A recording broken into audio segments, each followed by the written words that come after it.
Well, it's another monumentally huge match for Canada in World Cup qualifying this Sunday. But of course, we've said that each and every match in this magnificent and glorious march to the World Cup.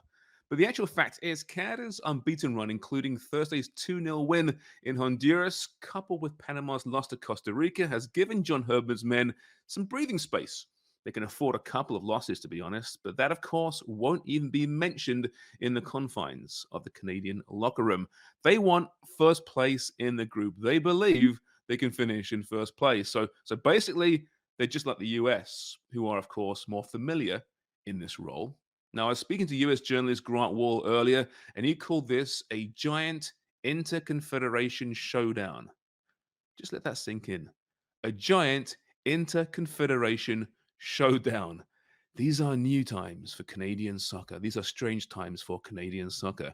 Now, the States are the slight favorites, but a draw at plus 200 is tempting, given that a top three berth for both these sides at the moment is pretty comfortable, plus the weather and the conditions. Snow flurries are scheduled in Hamilton. It'll be around -6 for the afternoon kickoff. So those ingredients, as we know, don't make for great soccer necessarily. The US, by the way, just beat El Salvador, where it was cold and miserable, and then will be off to Minnesota for its following match against Honduras. So this will be a low-scoring affair with 2.5 goals looking pretty high. Now, Canada are still without Alfonso Davies, obviously, but Stefan Eustachio's COVID absence could possibly come to an end, which would be a game changer. As for the US, Ricardo Pepe's surprising omission from the starting 11 against El Salvador might have been so he's fit and ready to start this one, while Christian Pulisic is also questionable, but will be hungry to make up for a pretty poor game on Thursday. It's the USA against Canada, and it means everything or nothing. Albert? Hey, James, I want to take you back to what you just mentioned with the Canada USA game and the odds. It's interesting to see Canada as the home underdog.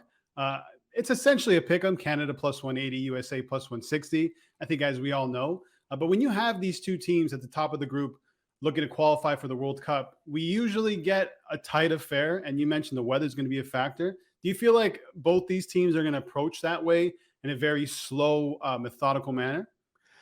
It's hard to say. See, Canada, they're naturally an aggressive team, right? They feel very at ease being more aggressive, more attacking. But I think in those conditions, in Hamilton, it's going to be tough to play that way.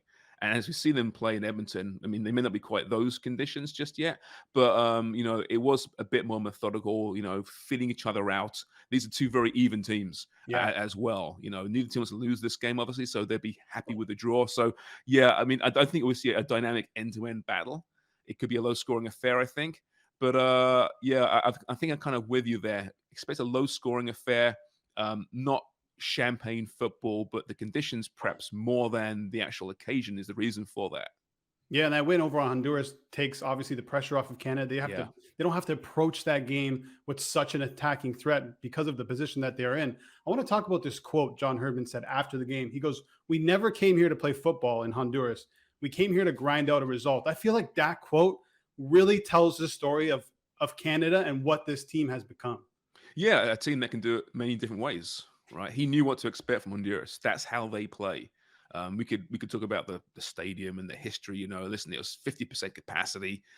Politically, it's been a huge week in Honduras. There's a swearing-in ceremony of the new president yesterday, so it wasn't really a football feel to that match as opposed to how it would usually be. But he knew what to expect, right? And he knows that he has the players now that they can grind out wins if they need to. But not kid ourselves. The DNA of this team is to attack and to go at teams, and that's great. But the fact that they can, when they have to, take a step back maybe, and in the second half we saw that in particular after getting the early goal, that they were able to sit back a bit and absorb some pressure. Came close, mind you, to conceding, if not for Mhm. some great goalkeeping from Boyan. But I think it just shows the versatility of Herman's Canada. They don't play a certain way; they can play in many different ways depending who the opponent is and what the occasion is. Yeah, and the depth is unbelievable, especially at the attacking positions. You have Jonathan David scoring goals, and we'll touch on that because that goal was incredible. You have Kyle Larin, Alfonso Davies, Tejan Buchanan, so many goal scoring threats. Obviously, all these players aren't going to play at the same time all the time, but it's good to know from a Canadian perspective, and obviously for John Herdman, that no matter who he puts out there, he can get the same quality from each of those players. Yeah, I find it interesting about how Junior Hoylett's become almost a forgotten man, Right. right? And he was the man for a while. No, wow, we're going to get Junior Hoylett playing for Canada. Watch out! This guy is a Premier League player now. I know he's in the League Championship now, but he's still a very good attacking player and played really well in that first match against Honduras. Don't forget, he's missed out games since then through injury and through Yeah. COVID, of course. But the fact that they can pick him and slot him into that starting 11 when they have to, I think it shows the depth. Absolutely. Obviously, you're going to miss Alfonso Davis. We know that. But the fact that you have players like Hoylett who can step in there, Tajon Buchanan who just steps into a Fonzie type role Mhm. and just does superbly, terrifies fullbacks. I mean, my word, this kid's going to get better and better. And Carl Aaron, who wasn't great yesterday, didn't have a good game. I think part of the reason was the pitch was just awful, right? I mean, it Awful. didn't really play to his strengths. The strength there is so strong. Liam Fraser, right? Liam Fraser, who's just moved from MLS. He's gone now to Belgium. Comes on for Sam Payet, who was a surprise starter in some regards. In the first half, looked good, and then was the playmaker to supply David for that goal. Yeah, I mean, we keep talking about depth, don't we? But I mean, we're Canadian fans. There's been no depth before, so we can keep talking about it. We can brag a little bit, I think, at this point. That goal. Okay, so that's a 10 out of 10 on a difficulty rating for me. The fact that he's running at full pelt, then you get that ball, which is a laser. That isn't a soft one to control. He controls it with two defenders on him, then chips it with his weak foot over the keeper from 20 yards away. I'm telling you, if this was a goal scored by Messi or any other superstar, it'd be gaining a lot more traction. That was world class, top shelf, one of the best goals. I mean, you'll see in some time. Given that he hasn't scored in, I think, 3 games for Lille, right? And given it's a transfer window and there's people talking about him moving in the summer, he needed that goal, I think. And that's going to bring some attention, maybe crank a few more million on his price tag Yeah. because, yeah, it was just top drawer. It was world class. It was a Mhm. world class goal from the pass, which is incredible. And like I said, I think Terry Dunfield in the broadcast mentioned it's the laser, and it was a laser, right? So at that pace over the top and to control it the way he did, head, chest, take a bounce, finish. I mean, not many guys can do that. And even to make that run as well, Yeah. and fight off those defenders, it was top drawer. And I wonder, I was trying to think, was that better than Alfonso's goal against Panama? It's a different kind of goal, right?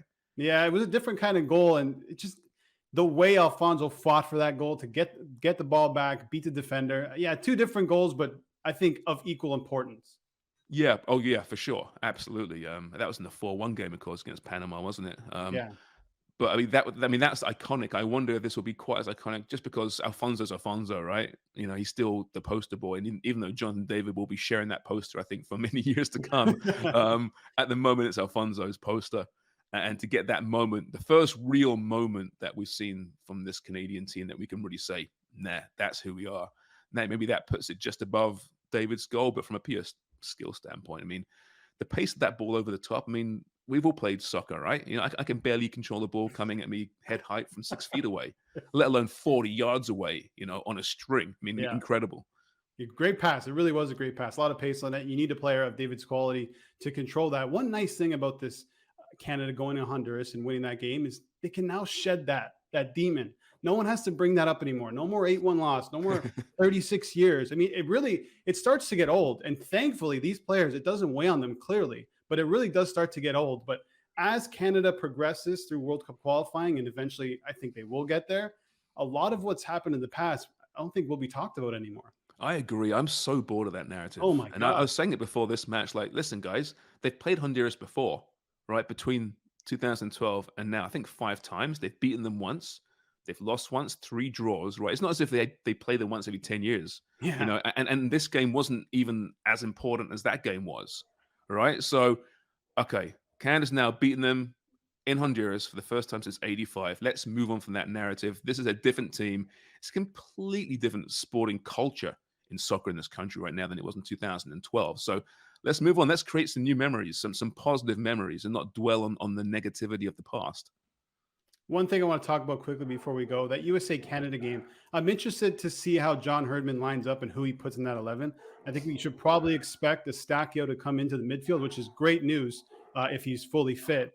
But there are a few players who are hanging on some potential yellow card suspensions, him being one. Victoria being another. Is that going to come into Herdman's thinking when he's picking this 11 for Sunday? He said in the past he doesn't think about that. You know, you got to play the games, you got to trust your players. But there's a lot of guys in yellow cards. Victoria's interesting that he doesn't generally play close games back to back with his knee issues, especially on turf. Now, I know it was grass last night, but it's turf on Sunday. So I wonder if that means that it might be a Kamal Miller getting the start as opposed to, Victoria for this one.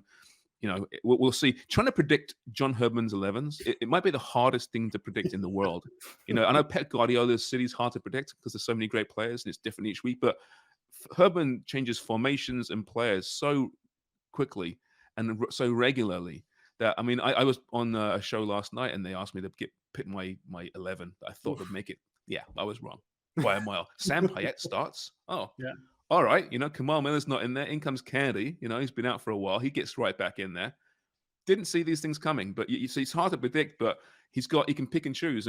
I wonder if in some ways the El Salvador game is the more winnable game, even though it's on the road. Right. Right. So do they focus on that? It's really interesting. But I really think John Herdman might rest some players on yellows, including Victoria. But if Estacio is healthy, which he might be, we don't know. I'm thinking he will be back in there actually.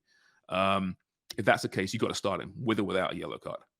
Yeah, he brings so much control to that midfield. And back on John Herdman being able to, play different formations and different 11s, that's a sign of a really good team. You made mention to Manchester City. Pep does that week in and week out, and they keep winning and they keep progressing, and the team doesn't drop in quality. It just continues. That's a high praise for Herdman, but he's done fantastic stuff with this Canadian team. Yeah, let's say it now. We're comparing John Herdman to Pep Guardiola. Let's do it. That's it. What the hell, man? We're not. Let's embrace this current tidal wave of football euphoria that we're enjoying at the moment.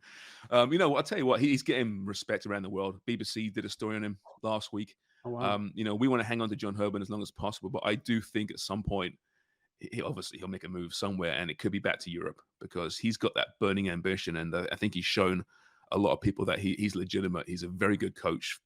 He's meticulous. He's progressive. Tactically, he's very astute. He can create that brotherhood in a group of international players now. In a club, it's different. I know that, but he might be get some success at Canada. I can see a European club taking a real flyer on him. Yeah, he has it all. And this is, like you said, let's embrace it. This is a good time. Canada, I want to say they're going to the World Cup. I know it's not official, but I'm just going to say they're going to the World Cup. James, thanks so much for this chat. Make sure, guys, to follow James at James Sharman. And if you want more parlay content, head over to parlay.tv. Cheers, guys.